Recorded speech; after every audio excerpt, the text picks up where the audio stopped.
Hey guys, James Buckley here, coming to you from my home office here in Cedar Grove, Tennessee.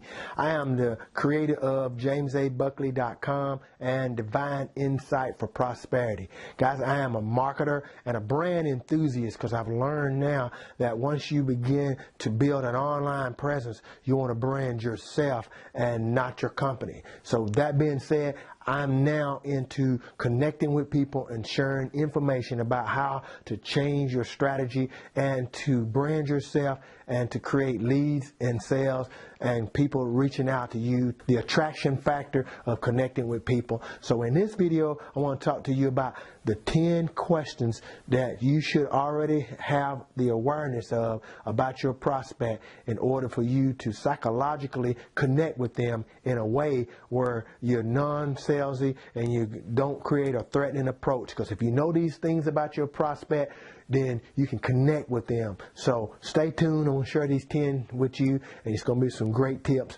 that you may not already be aware of in relation to your target audience. So stay tuned.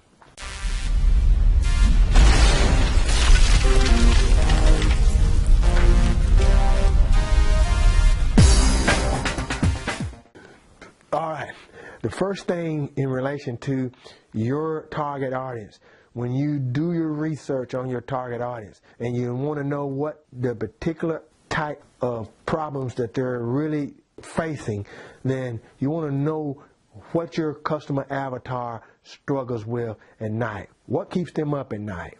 You know, when you think about what their biggest pain is, what keeps them up at night, what keeps them when they get ready to swallow thinking, if I just knew how to do this. When you learn that, that's number one. What's their biggest pain? What's their biggest struggle? What keeps them up at night? What makes them more threatened about anything? Number two is, what are they afraid of?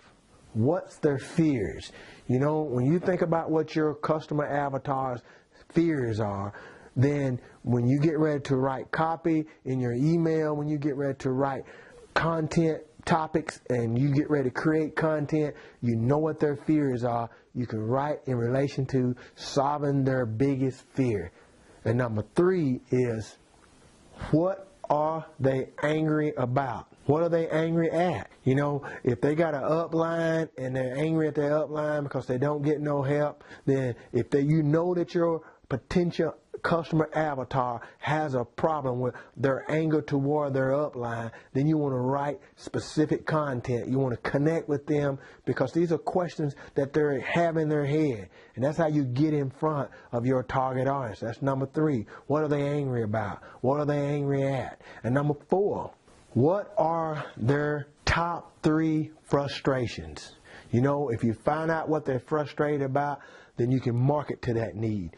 What are their top frustrations? You know, are they frustrated about running into objections? Are they frustrated about the sales objection? Are they frustrated about every time I connect with somebody, they said, I know it's a good product, I know it's a good service, but I don't have the money, is the objection they keep running into. That's a frustration. Know what kind of frustration that they have. That's number 4. And number 5 is this. You always want to know what trends are occurring in their lives. You know, what are trends are occurring right now, and what trends will they be facing? You know, right now, when you look at this video of Tim Sales on the Brilliant Compensation, he talks about that's how people make money. It's get in front of the trends. So you got to know what your customer avatar's trends are, what the trends are coming up in the product or service that they might be marketing. What are the trends in that? And you got to be able to have content related to those type of trends. That's number 5. And number 6 is this. What do they secretly desire the most? You know, if you know what their biggest struggles or their biggest pains are, what is it they desire the most? If they're doing an online business, do they desire to create more leads? Do they desire to come up more visibility? Do they desire the most? And number 7, guys, is this. Is there a built-in bias to the way they make decisions? Here's an example. If they're an engineer, they're analytical probably. If they're a choleric personality, they want to get right to the point. Now, what kind of bias do they have? Do you know when you're connecting with them? Do you know what type of personality they are? Because that's going to give you the biased decisions of them making a daily decision on whether or not you're the right person, whether or not you're the right leader for them, whether or not they're getting in the right business at the right time. They make those decisions if they got a biased decision mechanism that's working in them, and you want to know that, where you can be able to ask that question related to something that's going to trigger them in the aspect of them making an informed decision. That's number 7. And number 8 is this: what is the language that they speak? Now, I'm not talking about French, Spanish, Hebrew. I'm talking about, do they have some type of lingo that they speak that you can write it in your emails? When you're talking about writing copy, when you're talking about putting sales copy in front of your target audience or your target customer avatar, you can say, yeah, man, this is awesome training.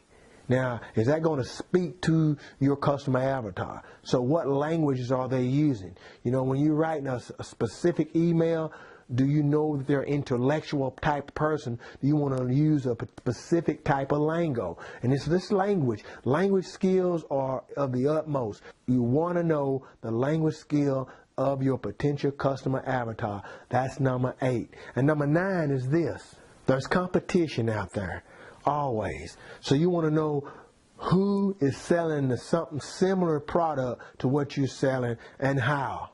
Now, when you get ready to utilize a sales copy, or you get ready to write an email, or you get ready to write a bullet point, or you get ready to track your target audience, you want to know who's selling that type of product or something similar to yours. And if you're selling a coffee product and you know that there's another coffee company that's selling that coffee, then you want to be able to know your special features and what kind of a results you're going to get from your particular product in relation to another product. Now, you don't want to never mention the product of your competitors, but you do want to say, unlike other products, our product is. Unlike this product, our product is. We've been mentioned in the Inc. 1000 for the quickest business growing in 2017. See, when you say those type of things, that's copy. That's reaching your target customer avatar mental perceptions about how they can respond to you in relation to that which you're making an approach to them to win them over. And it's not about a trick, or not about being real schemy or some kind of a sneaky approach. It's just about having your customer avatar's interest in mind when you're saying that. If they've looked at another product, you're able to address that need. So that's number 9. And last but not least, the 10th thing that you want to be able to understand, the questions you want to be able to answer within yourself when you're reaching out to your target customer avatar is, if you've done your correct research on your target customer avatar, you'll know who else has tried to market to them a similar product and have failed. Now, if you've done your research on a specific group or a specific customer avatar, then you know if they've already tried your business model, if they've already tried your particular type of product and what made them fail in that product. And that being said, guys, that's 10 questions that you want to know. You want to have that in your heart and understand how to reach your customer avatar with knowing those 10 particular questions that you already have answered, and you can reach to them and speak their language and know what their need, know what their pains are. I hope this has been some help for you, and if you like this, you found value in this, like, share, and comment. If you have not yet subscribed to our video channel, go ahead and hit the subscription button, and if you haven't yet joined our VIP list, go ahead, click on the description somewhere in the scope of this video. Join our VIP list. You'll never miss another tip, strategy, concept, or skill. This is James Butler. I'm signing off, coming to you from Lexington, Tennessee. You take care, and God bless. See you in the next video. Bye for now.